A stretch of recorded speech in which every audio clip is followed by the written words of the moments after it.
अच्छे इखलाक की फजीलत। जन्नत में जाने के लिए दो चीज़ों की ज़रूरत। अबू हुरैरा रज़ी अल्लाह अन्हु फरमाते हैं, रसूल अकरम सल्लल्लाहु अलैहि वसल्लम से इस चीज़ के बारे में सवाल किया गया जो लोगों को बकसरत यानी सबसे ज़्यादा जन्नत में दाखिल करेगी। तो आप सल्लल्लाहु अलैहि वसल्लम ने फरमाया, अल्लाह का डर और अच्छा इखलाक। तिरमिज़ी हदीस नंबर 2004। नबी करीम सल्लल्लाहु अलैहि वसल्लम का अच्छा इखलाक। सैयदना अनस रज़ी अल्लाह अन्हा रवायत करते हैं कि मैंने रसूल अकरम सल्लल्लाहु अलैहि वसल्लम की 10 साल तक खिदमत की, लेकिन आपने कभी मुझे उफ़ तक नहीं कहा और ना कभी ये कहा कि फ़लाँ काम क्यों किया और फ़लाँ काम क्यों नहीं किया। सही बुखारी हदीस नंबर 6038। हज़रत उमर बिन खत्ताब रज़ी अल्लाह ताला अन्हु ने जब लोगों के एक गिरोह को आग जलाते हुए देखा तो पुकारा,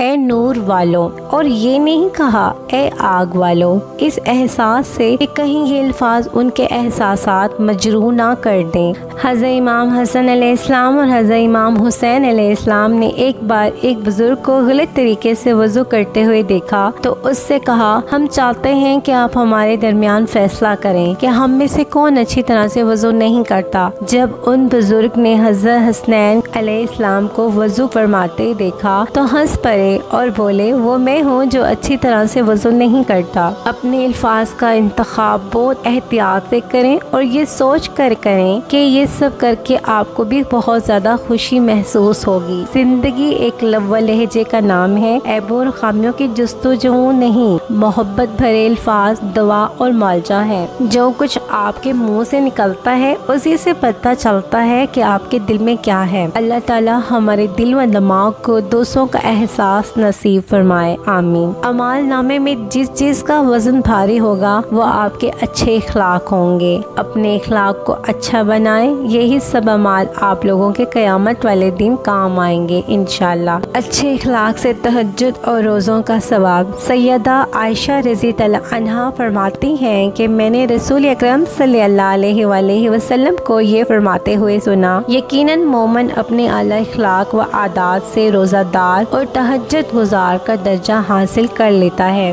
सनन अबू दाऊद हदीस नंबर 4798।